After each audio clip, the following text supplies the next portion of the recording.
Hi, so my name's Phil, and I work at Smarkets. And I suspect by now you've probably seen our name and logo over quite a lot of things. And it's my pleasure to introduce us to you, explain what we do, why we're here as a sponsor, and why Python is so very important to us.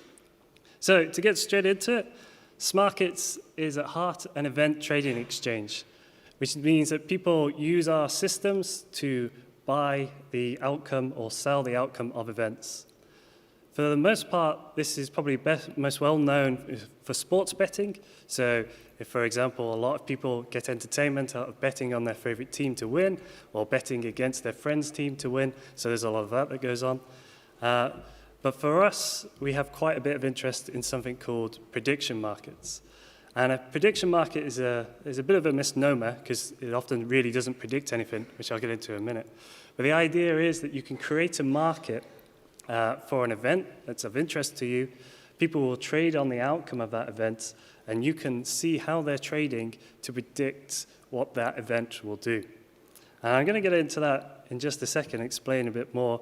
But for those of you who actually want to know what Smarkets looks like, if you come in as a customer and use the site, it's like on the right. You'll use our website or the apps, and you can see you can buy or sell contracts in an event. Or we have a trading API, and quite a lot of people trade through our site in an automated fashion.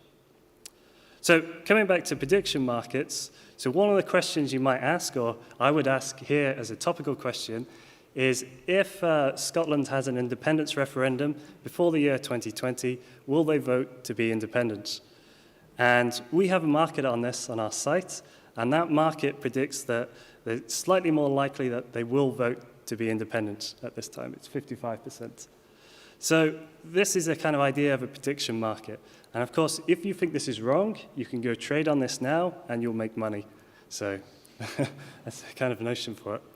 It has some utility, of course, beyond this. Like if there's a general election, for example, and you know that one party's coming in and they're going to raise taxes, you may want to come to our exchange and kind of hedge off that cost, which is another idea of doing it. So when I've told people about this, they've often asked, well, how predictive is it? Did you get the Brexit results right? Did you get the Trump results right? And I'm afraid to say we didn't, but all our markets predicted that Brexit wouldn't happen and Trump wouldn't get elected. But I think in comparison to the polls, our markets showed that there was a lot more uncertainty in the outcome. It wasn't as clear-cut as the polls had. So I think there's some real value in these markets existing. So that's the main part of Smarkets. Smarkets is an event exchange. We also have a division that's a market maker or a trader. So this division called Hansen trades on Smarkets and various other exchanges. And if you imagine what they're trying to do, they're trying to always set the right price for the event and the outcomes. So in this graph, which hopefully is quite interesting, is a game between Tottenham and Crystal Palace. And you can see from the start, sadly for the Crystal Palace supporters, it's not likely that they're going to win it. But it starts very likely that Tottenham's going to win. As the game goes on, this decays as you get towards the end and there's no score, the draw becomes more likely. And then a goal is scored, and you can see it switch around quite a bit. And now in the run-up to the end of the match, it's very likely that Tottenham will win. And through all of this, what the trading entity is doing is pricing these markets and trying to make sure the true probability of the event is close to where they're pricing it, or within the bid and ask spread, for those of you who know financial terms. So those are the two divisions, really, of Smarkets. And it probably would help a bit if I told you where we sit in the marketplace. So for the sports betting, especially in exchange market, there's four competitors, really. The biggest one is Betfair, who I suspect you're more likely to have heard of. There's us, there's Matchbook, and there's BetDAQ. And together, we're probably the UK market in betting exchanges. We're the second biggest at the moment, and we're taking Betfair's market share, which is great for us. In addition, like I said, these prediction markets are very interesting to us. There's a company in the US called PredictIt that just focuses solely on these. There's a few others based around cryptocurrencies and the blockchain. We also see them as our competition and us being in that marketplace. And we think at the moment we have better liquidities, so our markets are more predictive, if you will. So that's us as a kind of commercial company. I'm going to quickly tell you a bit about what we're like as a company to work for. So this is one of my colleagues, Tim, sitting in his desk in our London office, which is very close to Tower Bridge. So it makes for a nice picture to kind of demonstrate where we are. We're about 100 people now, but one of the really nice things about us is we're very diverse. These are all the little dots showing where our colleagues come from. We have about 28 nationalities, I think, at the moment, although I think it's a bit higher. And we have an office in LA, in London, and a operations office in Malta. We think, and our employees, my colleagues seem to think we've got a very nice culture. And so I've just taken this from Glassdoor, which is quite nice. One of the things I think that everyone seems to like is the foosball tables, which is why we went to sponsor the foosball tables as well downstairs. So a lot of my colleagues would probably be very happy to play you at that game if you want to ask them. So that's us as a kind of company. Have a very quick kind of introduction just to let you know who we are. I'm going to say now why we're here, and of course we're here as the Keystone sponsor. And there's lots of reasons to do this, lots of business reasons. But for me personally, the real aim of being here and being the Keystone sponsor is to support the community, to give back to the community and kind of try and join the community, really. We've reached the stage now where we can start contributing to open source a lot more, and we want to start doing this, and we want to be kind of known. I'll come to that later on. So what we've done here is we've brought along an escape room that's proved very popular. I suspect a lot of you, before we've explained it, probably thought we did escape rooms, because it's the main thing that people have asked about. I'm sad to say there's no slots left, but you can try and convince an existing team that you can join them tomorrow. So yet another reason why you might want to make friends at this conference. I should say as well that we're hiring, of course, like many of the companies. I think we've got a very nice interview process. We don't like to make people wait. We try and make it very quick. We try and make it very pleasant. And we've been interviewing here. If you're interested, please come to talk to me or my colleagues. It'd be fantastic to hire some more people. Okay, so probably the bit you're really interested in, though, is why we care about by Python and why we're here in that regard. And in some respects, it's a bit of tautology for me because Python is kind of the heart of Smarkets. We're over 2/3 of our code base is Python. Our other languages are JavaScript, which is the front end, and C++ and Erlang, which we build the very latency-critical systems.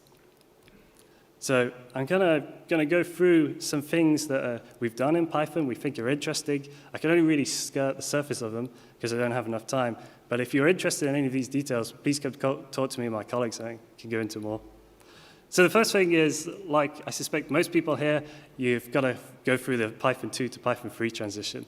And we did this some time ago, and I think we learned quite a bit. If you're going through it yourself, I can hopefully give you some good advice. We started in 2015. We completed the year after in 2016. And now, these past couple of weeks, we're actually moving from 3.6 to 3.7. So we're quite happy with that, and hopefully I'll never have to write Python 2 again.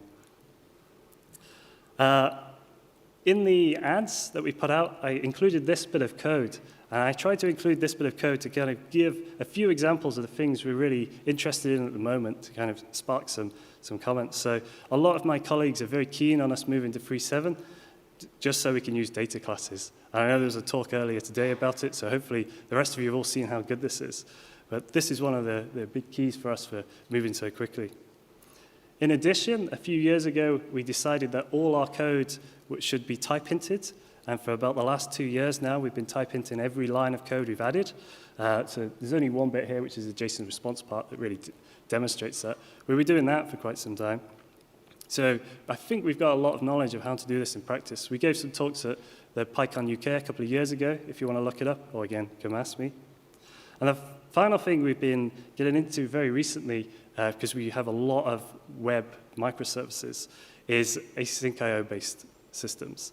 And there was a talk I'll come to in a minute, but this is something we're really trying to push. And so that was the last bit I was trying to get across in this little snippet. So I can't really go into details, sorry, but some of my colleagues have in talks I'll reference in a second, but if you'd like to ask me, please do. Okay, so we gave some talks. We started with a workshop on Tuesday, which explained and led people through building an actual sports trading bot that traded on Smarkets. And I think a number of you actually got to the stage where your bots were trading on Smarkets. I don't know how many of you made money or how it worked, but it definitely got to that stage. And all the code and the talks are obviously available, and you can go take a look. Yesterday, we gave a talk on ETL pipelines. Particularly for us is the accounting pipeline. because we're a fintech company and we get audited a lot. So the upgrades and what we did to that pipeline made a big difference to us. And Isabel explained how we did it. We also spoke yesterday about how we're starting to introduce async IO into production. And at this conference, it seems very topical. So hopefully that was a very interesting talk to those who saw it. And then today, we spoke about how to keep master always green using one of our open source projects called MargeBot. And it's the open source projects that I want to finish on. Going back to why we're here, trying to contribute back to the community, we're trying to do this for open source as well. So we have 2 projects that we maintain as a company. One is called Flake8 Strict, which is a very opinionated linter. So for those of you who like linting, this one takes it a bit further, and there's a blog post that explains it. Like I said a second ago, there's MargeBot, which you can also go and use and see that talk. And I should say all of these and the details of them are available on our blog, which is smarketshq.com.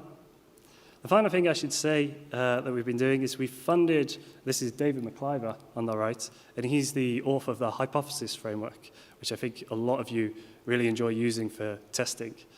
And we funded him to do 2 projects on Hypothesis, and we think that went very well. So it's something we'll probably look at doing again in the future. So if you think you've got an interesting open source project and you want to come talk to me about possible funding ideas, then please do.